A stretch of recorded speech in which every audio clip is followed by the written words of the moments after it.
there are amazing things taking place right now as far as opening humanity's consciousness to the unseen realms and beyond. So we have all these structures, and we might want to call them Saturn programs, black cube programming, right, that are getting blown out of the water.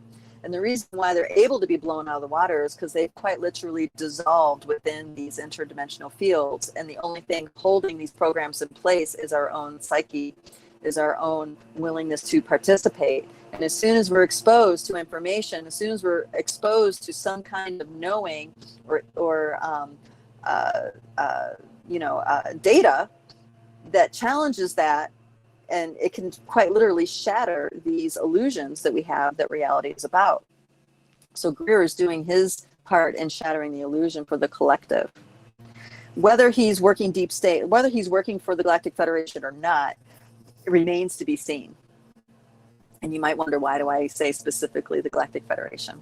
That's because the Galactic Federation are the keepers of the old reality. They're the keepers of the old paradigm reality, which is a finite reality of control systems, what I often sometimes call empire, interdimensional empire. So the agenda of the Galactic Federation is to have a landing here on Earth within the next 5 to 10 years, ban all weapons, bring peace to Earth, give technologies, ban all weapons, and now we all have to claim our citizenship within that interdimensional empire. I'm not necessarily for that timeline. I prefer liberation and freedom, the total, the wild, undomesticated, feminine nature. That's where I resonate. So to be up-leveled into a conscious citizenship of empire is not necessarily something that I'm interested in, because the empire is a commodification, is all based on the commodification of life force energy, right? So this is losing, this is soul sucking, this is, those black holes that suck the life out of stars and stuff like this. It's like, no, I'm not interested in that. I want the proliferation of Mother Nature, the proliferation of life as an alignment with Cosmic Mother, as an alignment with Pachamama, the realm of the Mother. So when I get in contact with certain layers within the Galactic Federation, I'm that kind of, it doesn't feel right for me. So maybe he's on that, maybe he's not.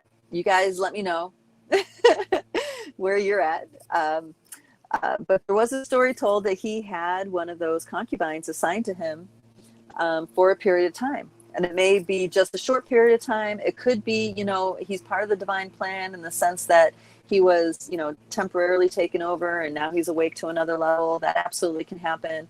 And of course, we also have these time releases of embodiments, as the veils thin, more of the interdimensional realms are accessible by us. We have larger parts of who we are. Maybe one might call it higher self, or whatever, larger parts of who we are drop in and integrate within our biosuits. It's quite literally like a cosmic soul retrieval that happens spontaneously. Okay, that absolutely does happen.